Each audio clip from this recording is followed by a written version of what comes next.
This is my deluxe version right now. I have some new ideas for the next one I make to make it a little more efficient. There's a couple things I wish I did differently, and next time I'll be doing differently, making a newer style. With it's all recycled, so it all kind of, none of them can be exactly the same. I can get some pretty close, but this one is my newest one I've made. I have a different couple experiments. I was donated a couple grapevines where I got these, one here and one there. I'm gonna see how they do compared to top and bottom, see if one does better than the other. Got a couple basils up top. I even have some tomatoes. I got some oregano right here. I got some sage and some I got some green beans growing, or not growing yet, but they will be. That's a strawberry. You got a little bit of strawberry starting to come up on it. On this one, everything's recycled on it except screws I had to buy to screw it together. Everything else is all just wood that was going out to the dump, or old pallets people were throwing out. Cans were going in the trash, stuff like that. It's all going in the garbage. So there's massive restaurants that throw out, 20, 30 cans a day. Plus you got to think about the big mayo jugs and all the jugs.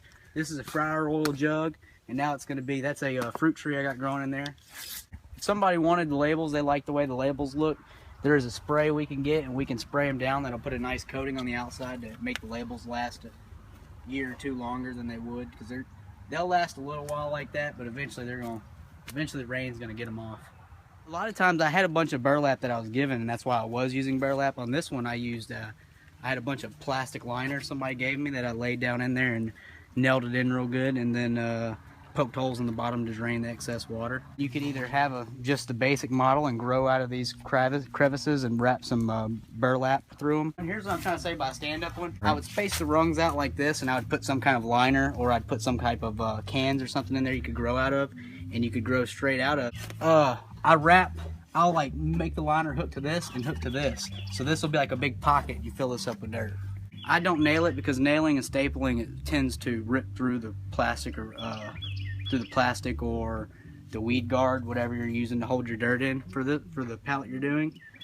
I like to make some type of I usually like to use a piece of wood or something to kind of make a washer so it holds the whole thing rather than a couple holes that are just going to rip right through. I'll nail a whole board across it, and the board's kind of like a big washer to hold it on there. What I would do is, like, say I have this board, I have another little bitty board, maybe like this wide with holes drilled in it, and I would take my plastic and I'd wrap my plastic, and then I'd drill that board to this, and it would hold the plastic against it. You see how this is stapled and there's no wood holding it? You put a lot of dirt in there, it'll pull your staples up. See this? That's a piece of wood that I wrapped with the tarp, and it holds the whole thing. Next model, I'm probably going to have another pallet that sits up here rather than up here. It'll be up here, and it'll come out farther to make it a longer one. But I'm also going to have it's going to come out to about right here, and it'll drop down just like that. And it'll be pretty much this garden, but at a lower height, so you could actually get in it without having to have a ladder or something to step on.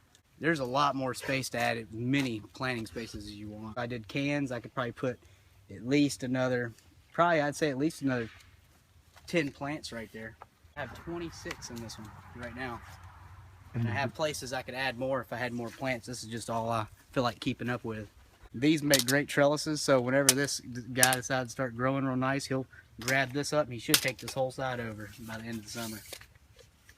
Probably cost me, I probably have about $30, $40 invested in it, maybe, if that. And I have supplies left over after that also to start on my next one.